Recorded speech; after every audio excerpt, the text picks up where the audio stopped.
नमस्कार मित्रांनो, मागील व्हिडिओमध्ये आपण स्पष्ट चंद्रावरून विंशोत्तरी दशेचा भोग्य व भुक्त काळ कसा काढायचा हे गणिताने व कोष्टकाच्या माध्यमातून शिकलो। तसेच जातकाची जन्मतारीख कशी शोधायची हेही पाहिले। आपल्या मेष लग्नाच्या रवीची विविध भावातील फळे या भागात आपण आत्तापर्यंत मेष लग्नाला रवी प्रथम ते दशम भावात साधारण कसे फळ देतो हे अभ्यासले।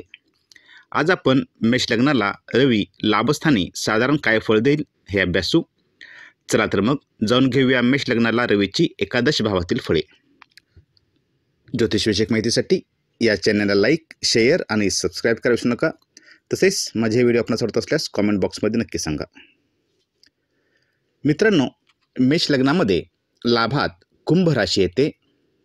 येथे रवी शत्रू राशीत जातो, कारण रवी व शनी हे शत्रुग्रह आहेत हे तुम्हाला माहीत आहे। शत्रू राशीतील ग्रह शुभ फळे देत नाहीत हा सर्वसाधारण नियम आहे, परंतु रवी हा येथे त्रिकोणश होत असल्याने तो ज्या भावात जाईल त्या भावासंबंधी शुभ फळे देईल। शत्रू राशीत असल्याने फळात विलंबता, अडचणी, संघर्ष वगैरे गोष्टी जाणवतील। सोबत शनीची स्थिती कशी आहे त्यावर पण फरक पडेल। मागे सांगितल्याप्रमाणे ग्रह एकटे फळ देत नाहीत, इतर ग्रहांशी ते कशा प्रकारे योग करतात यावर बऱ्याच गोष्टी अवलंबून असतात, परंतु ते सर्व आता सांगत बसत नाही। वेळोवेळी याबाबत आपण माहिती घेतलेली आहे, त्यामुळे आपण रवीची सर्वसाधारण फळे पाहू। तुम्हाला माहीत आहे, लाभस्थान हे ऐश्वर्य, मिळणारा पैसा, लाभ, संपत्ती, इच्छापूर्ती, मोठे भावंड, सून, शरीरामध्ये पिंढऱ्या इत्यादी गोष्टी दर्शक आहे। त्यामुळे जर मी असे म्हटले की असा मनुष्य धनसंचयात कुशल असतो, तर त्यामागील ज्योतिषशास्त्रीय कारण तुम्हाला कळेल।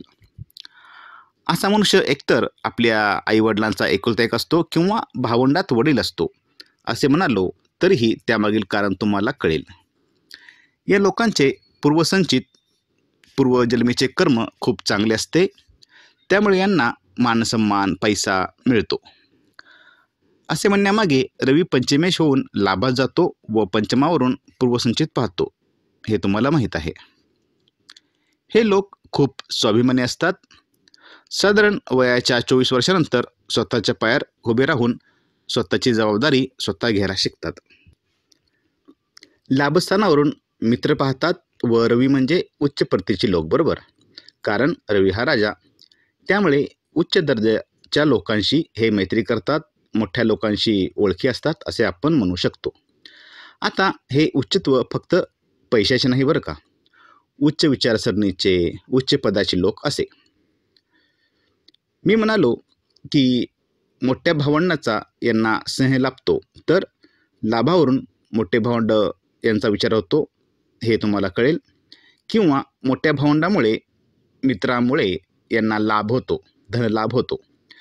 म्हणजे कदाचित डायरेक्ट पैसे मिळणार नाहीत, परंतु त्यांचे सहकार्य, मार्गदर्शन, त्यांच्या ओळखी याचा उपयोग होईल। हा रवी पंचमेश असून पंचमावर दृष्टी टाकतो, त्यामुळे पुत्रप्राप्तीचे योग रवी दशांतरदशेमध्ये येऊ शकतात। जर तुमचे वय शिक्षणाचे असेल तर शिक्षण यशस्वीरित्या पूर्ण होईल, किंवा मुलाचे लग्न ठरेल। आता मुलाचे लग्न ठरेल कारण हे पंचमाचे सप्तम स्थान आहे। सप्तम स्थानावरून भागीदारी वगैरे पाहतात, त्यामुळे मुलगा कदाचित भागीदारीमध्ये व्यवसाय चालू करू शकतो।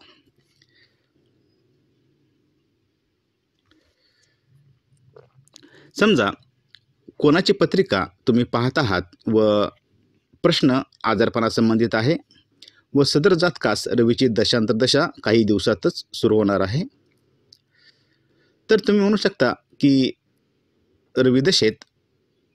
रविदशा सुरू झाल्यावर तब्येतीत सुधारणा दिसू लागेल, कारण षष्ठावरून आपण आजारपण पाहतो, त्याचे पंचम हे व्ययस्थान आहे, म्हणजे आजारपणातून बरे होण्यासाठी 5 व 11 स्थानाचा संबंध असावा लागतो हे आपण मागे पाहिलेच आहे। तसेच समजा प्रश्न संतान होण्यासंबंधी आहे व रविदशा चालू असून द्वितीयाशी पण काही संबंध येत असतो, तर घरी पाळणा हलण्याचे योग आहेत असे समजा. कारण द्वितीयावरून कुटुंब पाहतात व पंचम हे संतान स्थान नाही का. रवी दशेत धनलाभ इच्छापूर्ती होईलच, परंतु सुरुवातीला सांगितल्याप्रमाणे हा रवी शत्रुराशी जातो, त्यामुळे त्यात थोडा संघर्ष, अडचणी, विलंब या गोष्टी येतात. सोबत शनीशी अशुभ योग असता, रवी शनी अशुभ स्थितीत असता ही फळे कमी प्रमाणात मिळतील. आता रवी हा पितृकारक, त्यामुळे पितृसुख मिळेल असे सांगताना तुम्हाला गुरुचा पण विचार करावा लागेल. हे मी आता परत सांगणार नाही, कारण मेष लग्नास गुरु नो मेष. जुन्या ज्योतिषी ग्रंथात असे सांगितले आहे की अशा जातकावर राजाची कृपा होऊन त्याला धन, भूमी इत्यादी गोष्टींचा लाभ होतो. आता असे सांगण्यामागील कारण हेच की रवी हा राजा व तो लाभस्थानी जातो, त्यामुळे राजाची कृपा होईल व लाभ होईल असे. पण सध्या तुम्ही असे म्हणू शकता की अशा जातकास सरकारकडून, सरकारी योजनेमुळे, वरिष्ठ अधिकाऱ्यांच्यामुळे, कंपनीत बॉसकडून, वरिष्ठाकडून यांना फायदा होतो. हे दशमाचे धनस्थान आहे, त्यामुळे व्यापारात लाभ होतो, नोकरीत प्रमोशन मिळते. लक्षात ठेवा, लाभात जो ग्रह बलवान असतो तो ज्या भावाचा स्वामी असेल त्या गोष्टीच त्याला आयुष्यात त्या गोष्टीचा त्याला लाभ मिळतो. जसे येथे रवी पंचमेश, त्यामुळे संतान लाभ, शिक्षणाचा लाभ, शेअर्समध्ये फायदा, तसेच हे स्थान अधिकत्व दर्शविते, त्यामुळे एकापेक्षा जास्त संतती, उच्च शिक्षण वगैरे. ग्रह हे विविध मार्गाने फळ देत असतात, हे आपण शिकलेलो आहोत. त्यामुळे ग्रहस्थितीनुसार तुम्हाला फलित सांगावे लागेल. जसे समजा येथे रवी शुक्र युती असता, काय सांगाल विचार करा. तुम्ही म्हणू शकता सदर जातकाचा प्रेमविवाह होऊ शकतो, कारण पंचमेश व सप्तमेश युती, किंवा विवाहानंतर आर्थिक स्थिती सुधारते, कारण शुक्र हा द्वितीयेश, समजले ना. पंचमावरून आपण इन्व्हेस्टमेंट पाहतो, त्यामुळे रवी दशेत जातक जिथे गुंतवणूक करेल तेथून त्याला लाभच मिळेल. रवी हा क्रूर ग्रह असून तो शत्रुराशीत असल्याने स्वतःच्या लाभासाठी हे क्रूरतापूर्ण व्यवहार करताना आढळतात, कटू बोलताना आढळतात, स्वार्थी, संधीसाधू बनवू शकतात. कुंभ ही स्थिर राशी असल्याने हे व्यापारात किंवा नोकरी संदर्भात बुद्धीने निर्णय घेतात व त्यावर स्थिर ठाम असतात.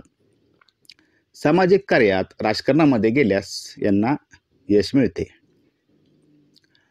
लोकांच्या कल्याणासाठी, हितासाठी लोकांना एकत्र करणे यांना चांगले जमते. मोठ्या भावंडाच्या, मित्राच्या मदतीने आयुष्यात पुढे येतात. समजा गुरु ग्रहांनी हा रवी दुष्ट असता तर वडिलांच्या मदतीने किंवा मगाशी सांगितल्याप्रमाणे शुक्रयुती असता पत्नीच्या मदतीने आयुष्यात पुढे येतात असे तुम्ही म्हणू शकता. रवी दशांतरदशा आईस मात्र कष्टकरी जाते, कारण चतुर्थ हे अष्टम हे लाभस्थान हे चतुर्थाचे अष्टम स्थान आहे.